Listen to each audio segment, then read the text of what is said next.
tapusin. Ano ba? Siguro, ito yung nga siguro, dahil sa... Ano ba? Na-stroke kasi ako, may stroke. Pero ano na, matagal na, 8 years ago na. Ngayon, pagka sumasakit yung dito, pag may lamig, pinaano ko lang, masahe ko lang. Ngayon itong 3 weeks na. Ayaw na mawala. Ayaw na mawala. Itong 8 years ago. 8 years ago. Pupo ka tayo. Itong 3 weeks pa lang, ayaw na mawala. Oo, ayaw na mawala eh.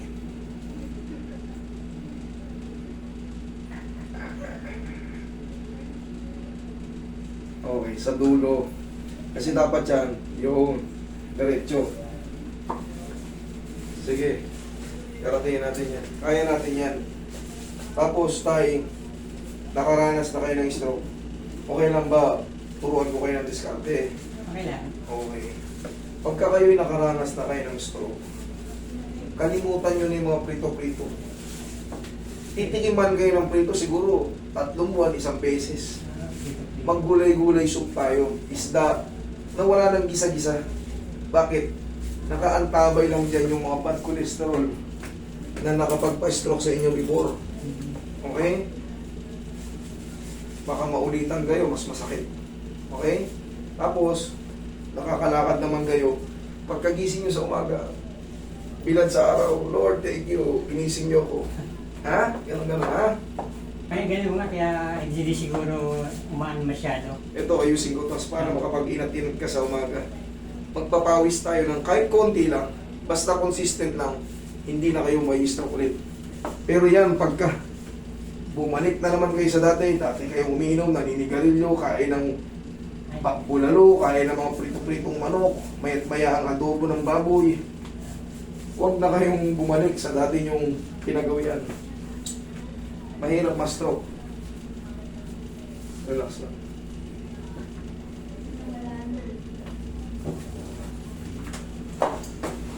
Yung nagpaano pre? Ano nga? Okay, sige balik mo. Relax lang. Huwag lang ako.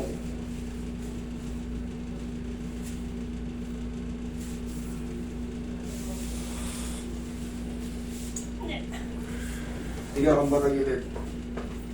Tagilid. Ayan, balik mo muna yung maganda mong sleeper. Sleeper shoes. Tagilid lang tayo. Tagilid lang. Pinamalat ako ngayon kaya naka-face mask ako. Malat na may ubo. Ayoko rin kayong mahawa. Relax na. Gusto ko mong magpahinga kaso nakabook na ito eh. Nag-lunch time. Opo.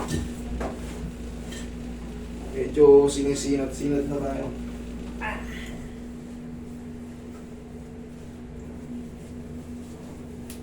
Relax na. Okay tayo na pa.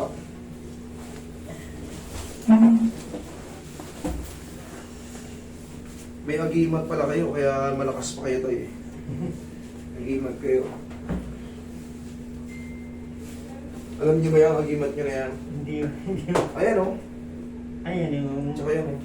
Ano yan? Yung pulang balat. Ah, Agimat yan. 64 na ho tayo. Oo, kaya nanatili kayo. Hindi nyo napapansin marami kayong kaibigan. Oo.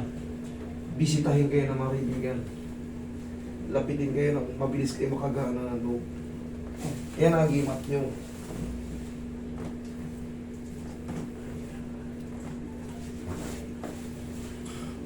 Okay na kayo dyan. Ha? Okay. Nasasaktan ba kayo, Nirman? Hindi naman. Okay, dyan lang kayo.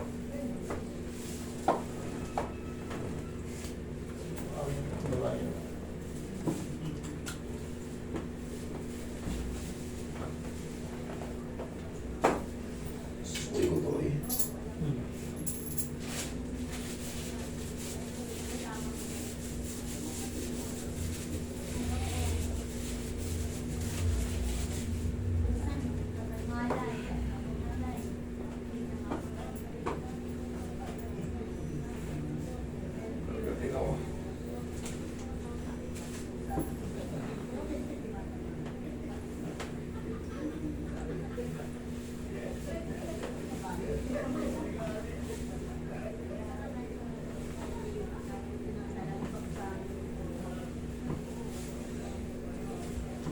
Hindi na kaya pala ganun na lang kalaki ang... Wala namang problema, 3 beses na ako yung ganyan. Sabihin niyo ba yung joint? Sabihin mo lang. Hindi ko naman yun ako. Eh lang yan. Ang laki ng pinataw nila. Kaya pala ng mga nakaraan, ang sakit ng kaltas ang puta. Halos kalahati. Inhale. Exhale. Oh, huwag yung lalabanan tayo. Okay, inhale. Exhale. Down. Tay. Inhale. Thank you. Pag dinobot, dyan lang muna. Huwag nyo idodobol, ano. Kunyari, pag nagpaganto kayo, di ba gina nyo? Huwag nyo idodobol, kailangan pakawalan nyo lang. Safe naman yan.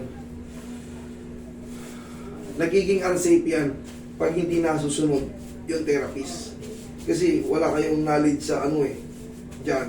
Ako nakakaalam. Pag hata ko niyan, pag tinigasan nyo, maaaring ma-rupture yung mga blood vessels dyan. Kaya kailangan mabilis lang naman. Hindi naman masakit, di ba? Excuse me. Upo kayo.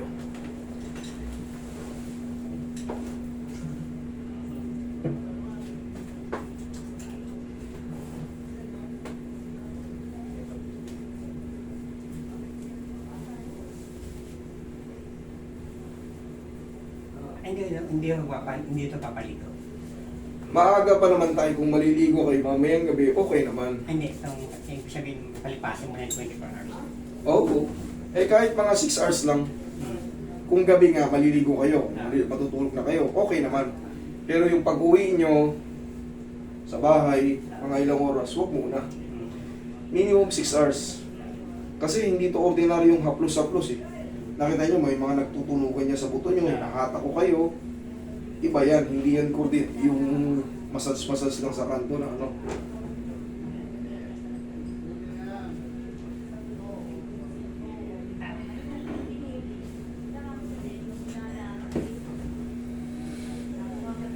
Relax na.